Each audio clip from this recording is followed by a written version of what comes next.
Southern California. They got the Rams tonight. Belichick said after the game against the Chargers on Sunday, maybe this is why Bill is Bill.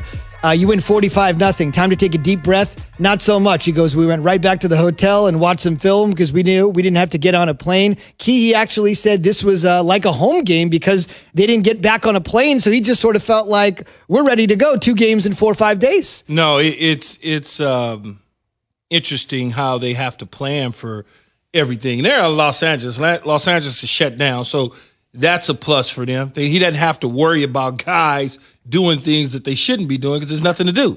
It's a plus that they don't have to fly all the way back east and then go all the way back west on a short week. It allows them to focus in just on the Rams and get that game plan exactly like he wants it. And speaking of a game plan, He's 2-0 against Sean McVay and company in Jared Goff. Jared Goff's only completing 47% of his passes against the New England Patriots. So that game plan will certainly be in place when you look for it.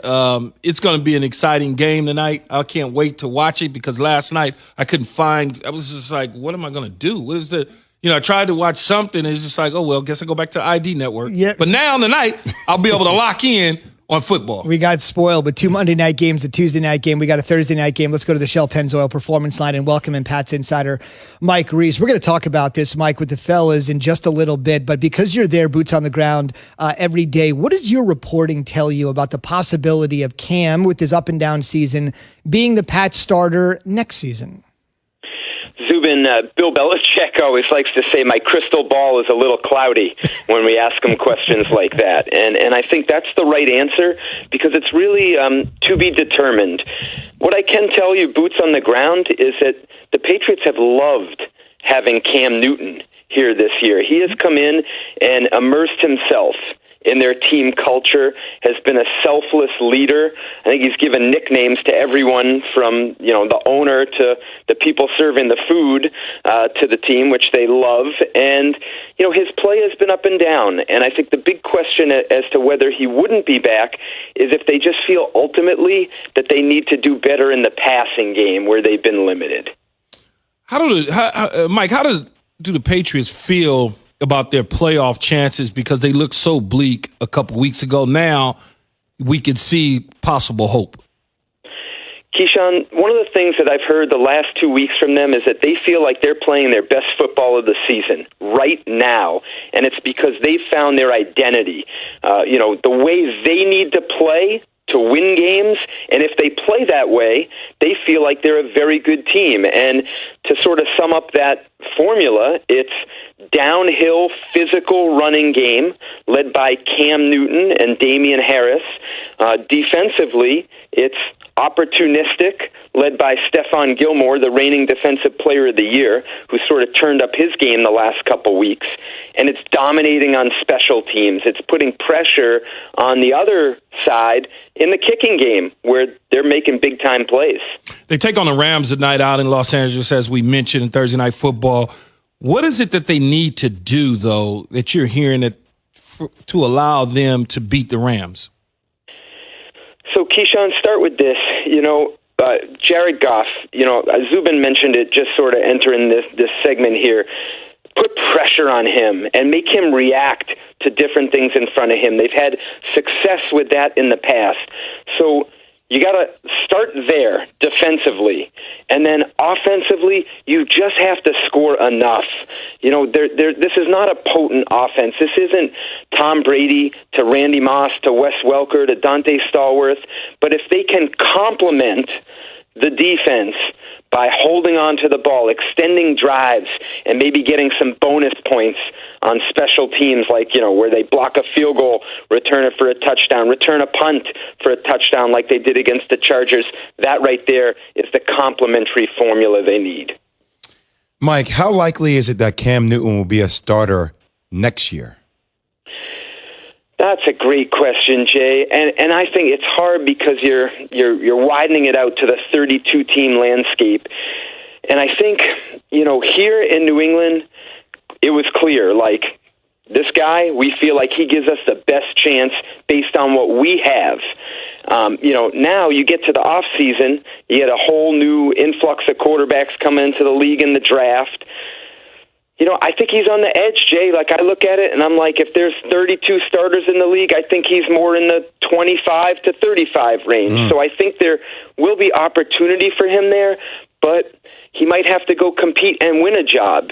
And how much he wants to do that, I think that'll be interesting to see. It's a fascinating point. Mike has him pinned at 25 to 30, but just 5 years ago, he was the best player in football as the clear-cut MVP, the best player in a 15-1 team. It says a lot how fast this league moves. Mike, thank you very much. We'll look for your work tonight on ESPN.com as soon as the game ends. Thanks for having me, guys. Have a great one. Mike. Thank you. That's Mike Reese. He's with the Pats 24/7, 365. So, all right. So that Mike weighing in, essentially saying he's a 25 to 30. Obviously, there are 32 starters. The Pats clearly love having him around. He answered that as well. All right, Key, a year from now, Cam Newton, Pat starter?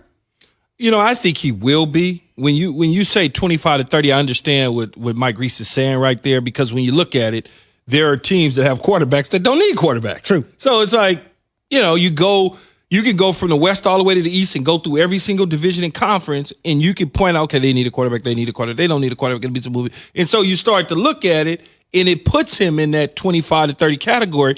I think when you look at what he's been able to do this year, a powerful running game, not just because he has been inaccurate at times throwing the football and bouncing balls at people's feet or throwing it over people's heads, it's also he doesn't have any other weapons around him. So he's not getting the necessary help that will allow him to evolve in the Patriots passing game. So what you do is you do what helps you win football games, which is Damian Harris, and with Cam Newton running the football and becoming bullish. That is how you win.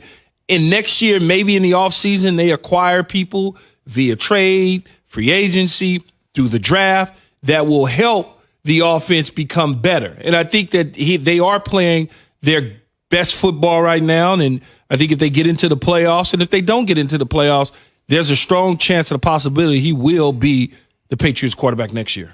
I think he will be by default. Now, it depends upon how economically efficient you could be with his contract moving forward. Kay, I would ask you, what kind of money do you think he would want, or he would?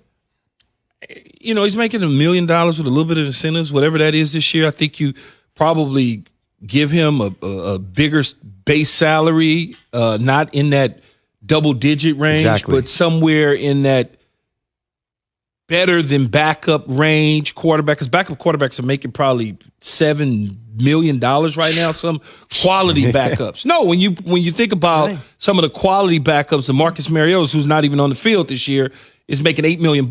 Chase Daniel, those types of guys. Yeah, those guys are making money. So Jay, you figure out that, plus you give him some proven incentive deals and help push him up. And you get a lot of players back, right, that have opted out. Your team looks a lot of players have opted out, but not the number. I think was like 8 or 10 or something like that. But those guys, it's only like 3 of them that actually would make a difference. I'm just talking about get your team completely back. Yes. Potentially, instead of bringing on a new quarterback, absorbing that cost, you're able to get him for a lower cost. It depends upon how Bill Belichick, if he wants to stay committed to that style of play, if he sees a future with that style of play with Cam Newton, or if he wants to be more of a pass-first offense. Think about, well, he can still be a pass-first offense. You just have to retool some stuff on offense. Think about, he's been without Julian Edelman for a while, which is a key. They don't have any tight ends. Not really. They don't have any tight ends. So when you don't have certain things, no matter who you are, and I had this conversation with the guys up in Boston the other day, and I was telling them, I said, man, if y'all had Tom Brady, if you had the great Tom Brady right now, you might be good for one more victory based on all of that stuff around you. There's nobody. Like Jacoby Myers is their best wide receiver. An undrafted guy who worked his tail off to make the 53-man and make it somewhat of an impact on the offense. They don't have anything. And they don't have anything because they've been running the ball consistently for the last several weeks. And the coaching staff realizes we can't throw the ball, and it's just not Cam Newton. It's these guys can't separate. It's a wasted pick on N'Keal Harry, the receiver out of Arizona State, who in 2 years has done nothing. I mean, he's just a body with a number. And so when you start to look at those sort of things, as a team, you're like, what gives us the best chance to win, Jay? Running the football and playing defense, much like Mike Reese said. And there's nothing wrong with that. There's nothing wrong with it. I know we want to see him throw the ball everywhere because we're looking at Aaron Rodgers and we're looking at Drew Breeses and we're looking at Russell Wilson's and Patrick Mahomes and we think you got to throw the ball everywhere. That's not true. No, I'm not saying you have to throw the ball everywhere. I'm just wondering what style Bill Belichick wants to play moving forward after this year. And then when you that's about the question. You talk about quarterbacks that could potentially be available, think about the money.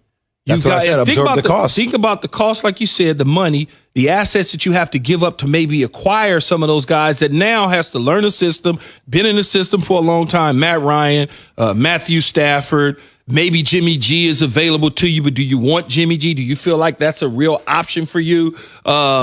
You start to look at maybe there's a Jameis Winston on a 1-year deal from New Orleans. Does Jameis really want to leave New Orleans to come be with you in New England when he has an opportunity in New Orleans to maybe be the guy next year instead of Taysom Hill? So you start to kind of look at the quarterbacks that could potentially be available to you next year, and is Cam Newton a better fit than those guys? That's a big question. The financial commitment to him this year by NFL standards is paltry. Totally agree with you on N'Keal Harry. There's the old cliche, he's always hurt. The old cliche, you can't make the club in the tub. And that's one of those situations for him. He just can't get through it. Keyshawn J. Will Zubin brought to you by Straight Talk Wireless. Look, we all accidentally damage our phones. It happens.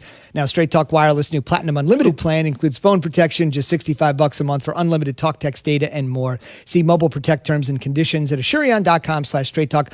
Limitations and exclusions apply. So that's a lot of chatter on Cam, what his short-term and long-term future might be. Long-term future, according to Key and many others, is very bright for Jared Goff. But our ESPN Rams reporter, Lindsey Theory, QB on the other sideline tonight, weighing in and evaluating kind of the up and down play